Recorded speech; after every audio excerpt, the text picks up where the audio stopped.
बुद्ध की कहानियां जीवन के मर्म को उद्घाटित करती हैं और हमें राह दिखाती हैं। यही कारण है कि हिंदी में बुद्ध की कहानियां बेहद लोकप्रिय हैं। इसी मकसद से हम आपके लिए एक बुद्ध की एक लोकप्रिय कहानी लेकर आए हैं, जिसका शीर्षक है जब कोई अपमान करे। यह एक जीवन से जुड़ी हुई कहानी है, इसीलिए सभी को बेहद अपील करती है। हमें उम्मीद है कि गौतम बुद्ध की ये कहानी आपको पसंद आएगी। एक बार बुद्ध एक गांव से गुजर रहे थे। उस गांव के लोग उन्हें पसंद नहीं करते थे। उन लोगों ने बुद्ध को घेर लिया और उन्हें बुरा भला कहने लगे।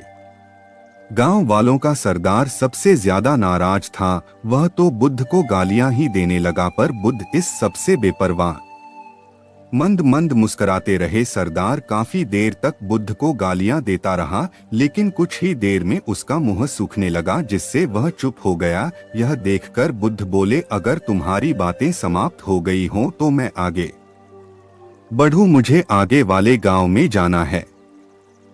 वहां के लोग मेरी प्रतीक्षा कर रहे होंगे। यह देखकर गांव का एक व्यक्ति बोला, हम लोग तुम्हारा अपमान कर रहे हैं, तुम्हें गालियां दे रहे हैं, लेकिन तुम इसका जवाब देने के बजाय मुस्कुरा रहे हो।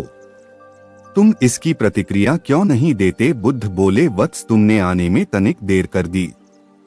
यदि तुम 10 वर्ष पहले आए होते तो मजा आ जाता, क्योंकि 10 वर्ष पहले मैं भी तुम्हारी तरह था।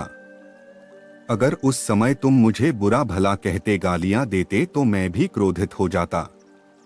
मैं तुम्हें इससे भी अधिक गालियां देता, हो सकता है हाथापाई पर भी उतर आता।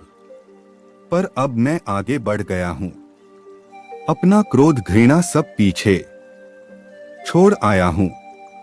अब मैं उस जगह पर पहुंच गया हूं जहां तुम्हारी गालियां पहुंचने में असमर्थ हैं। तुमने मुझे गालियां दी, यह तुम्हारी भावना है, लेकिन तुम्हारी यह भावना मुझ तक पहुंच ही नहीं रही। मैं इससे आवेशित तभी होऊंगा जब मैं इसमें भागीदार हो जाऊंगा, जब मैं इन्हें स्वीकार कर लूंगा। लेकिन मैं तो तुम्हारी इस क्रिया से निरपेक्ष हूं, इससे बहुत दूर हूं। इसलिए मैं अब भी पहले की तरह शांत हूं। यह सुनकर सरदार बोला, अरे ऐसे कैसे? मैंने तो तुम्हें गालियां दी हैं और वो पूरे गांव वालों के सामने दी हैं। फिर उसे लेने या न लेने का क्या मतलब है? बुद्ध बोले, वत्स, कल मैं एक गांव में गया था। वहां के लोगों ने मेरा प्रवचन सुना। वे बहुत प्रसन्न हुए। गांव का मुखिया मेरे लिए मिठाई लेकर आया और उसे खाने का आग्रह करने लगा। मैंने कहा कि मेरा पेट भरा हुआ है, इसलिए मैं इसे ग्रहण नहीं कर सकता। यह सुनकर वह व्यक्ति मिठाई वापस लेकर चला गया, क्योंकि जब तक मैं कोई चीज लूंगा ही नहीं तो कोई मुझे कैसे दे पाएगा? इसमें तो मेरी सहमति आवश्यक है, नहा ये तो है। एक व्यक्ति ने बुद्ध का समर्थन किया। बुद्ध ने पुनः पूछा, जब मैंने मिठाई लेने से मना कर दिया तो उन लोगों ने उसका क्या किया होगा? उन्होंने मिठाई अपने घर वालों में बांट दी होगी। एक व्यक्ति ने जवाब दिया। बुद्ध ने कहा, ठीक कहा तुमने।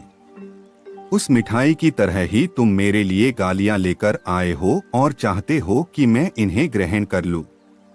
पर भाई, मैं इन्हें लेता ही नहीं। अब बताओ तुम इनका क्या करोगे? उस व्यक्ति के पास इसका कोई जवाब नहीं था।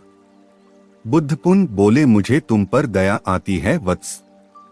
अरे, क्रोध तो मुझे तब आएगा जब मैं ये गालियां ले लूंगा, और जब मैं गालियां लेता ही नहीं तो क्रोध का तो सवाल ही नहीं उठता।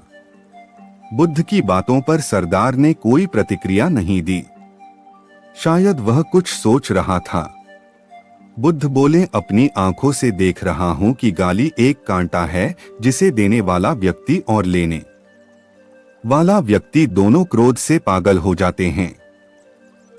तो फिर तुम ही बताओ कि मैं आंखें रहते हुए भी कैसे कांटों पर चलूं? आंखें रहते हुए मैं कैसे गालियां ले लूं?